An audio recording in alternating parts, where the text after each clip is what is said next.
to my channel. I'm Mira. This is Nurse Muriel. To my new subbies, as always, welcome to the channel. Thank y'all for hitting that subscribe button. To my oldies but goodies, welcome back. I am heading to a friend of mine, one of my good friends. She's been on my channel before. She is getting sworn in today.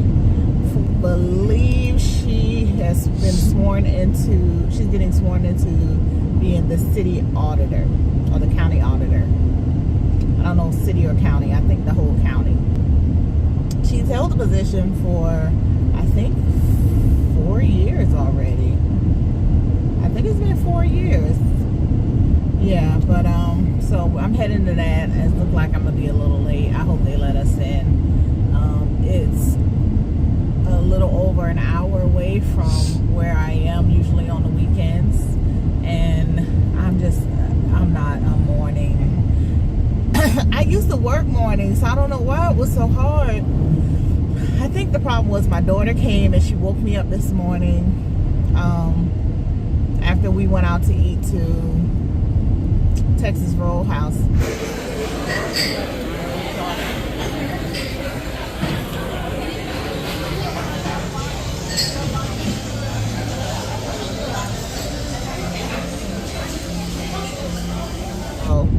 After I got back to the apartment, I never left out again. That fool put me down. You hear me? I wasn't even able to finish all those ribs. I finished it last night at the apartment, but we never left back out of the house again. When I tell you, when my daughter got back in that apartment, my daughter went to sleep around 4 o'clock in the afternoon. Yeah, it was probably around 3 or 4. My daughter didn't wake up till it was time for her to go to work this morning at 4 a.m.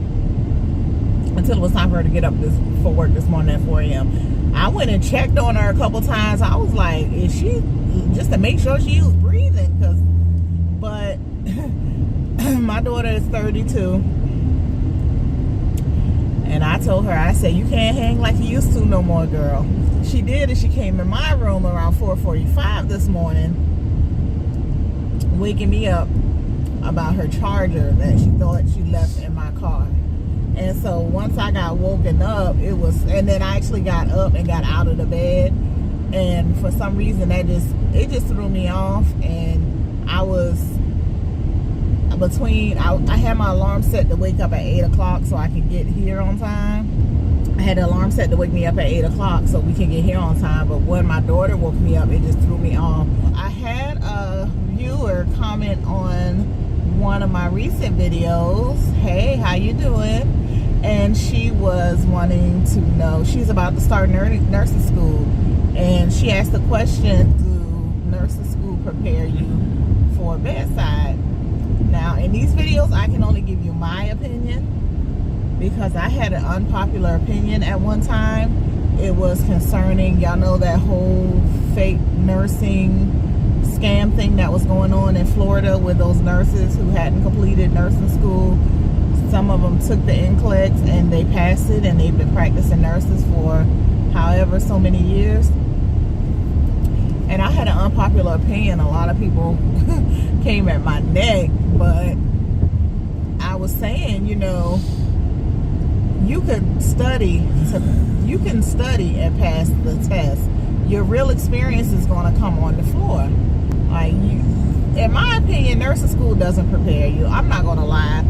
Nurses, in my opinion, and from my experience, I can't speak for everybody else, nursing school does not prepare you for bedside. The actual lecture part of nursing school doesn't prepare you for bedside. The clinical part prepares you somewhat for bedside, but there aren't as many clinical hours in nursing school as there are lecture. I feel like there should be more clinical hours to really prepare you for what's going to go on bedside,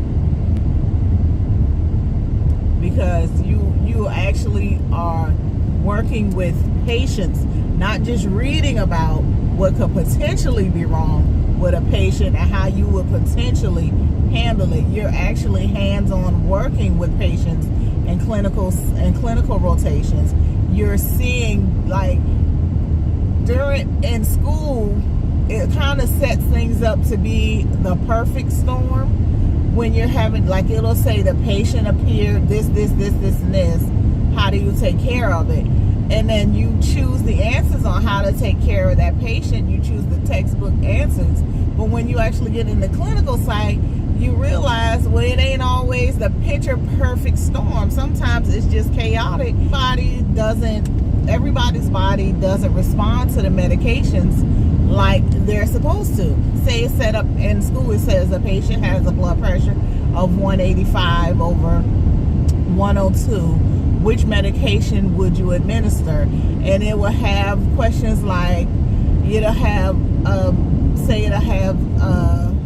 choices such as IV hydralazine, PO pravastatin, PO metformin. Like, it'll have questions like that. And of course, you know, once you get to learn, you'll learn, okay, hydralazine would be what I give, IV hydralazine. But what that question is not going to tell you is sometimes that IV hydralazine ain't effective with every patient. You know what I'm saying? Like, sometimes you end up having to go to another medication. Like, that's what I'm saying. Like, it'll set up the perfect storm, but it won't tell you about those chaotic storms. The clinical portion will only prepare you for so much, because then you have the policies of the particular facility that you're working in. So the policy in this facility that you're doing clinical in may be different than the policy in this facility that you're doing you're actually going to be working in when you graduate. So like I mentioned in the other video, we had a set protocol for electrolyte replacement. We had a set protocol for potassium, magnesium, calcium, and what was the other electrolyte? Sodium. We had a set protocol on, if the labs come back within these ranges, we automatically initiate that protocol. Every hospital may not have that.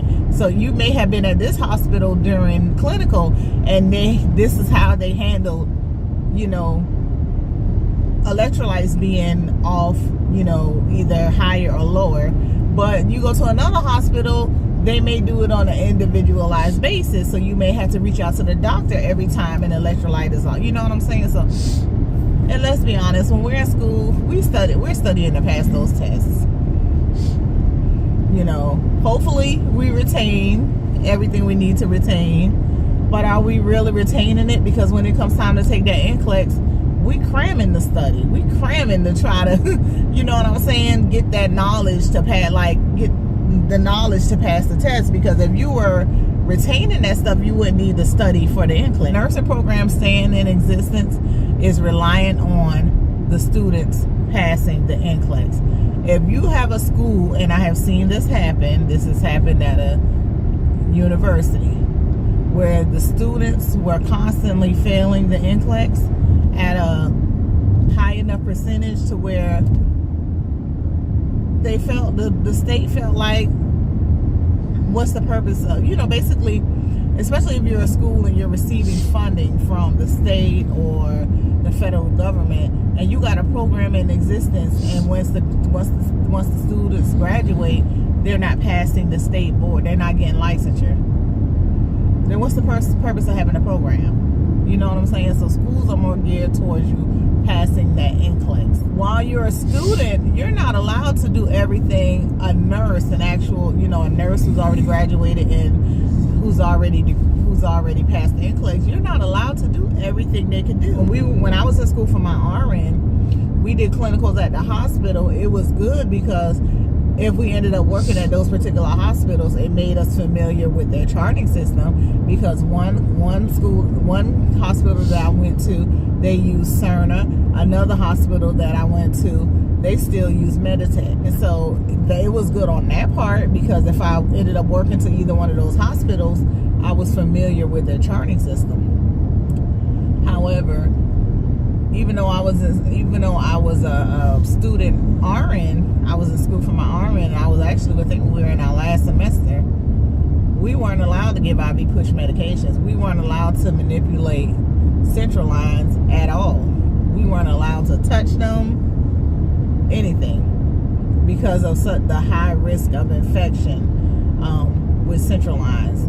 So once I graduated and I went to work in the hospital, I knew what a central line was, but I didn't know anything about manipulating them, giving medication, changing the dressing. Like, I didn't know any of that stuff. To just answer your question one last time, if I didn't answer it, in my opinion, no, schooling does not prepare you for bedside. Schooling prepares you to pass the NCLEX. It does not prepare you for bedside. If there is some little nuggets in there that you retain when you get at bedside, then that's good. You know, that's good for everyone. But yeah, I don't think it prepares you. I think clinical prepares you somewhat, but other than that, no, I don't think it prepares you. Anyway, I'll talk to y'all on the next one. Bye.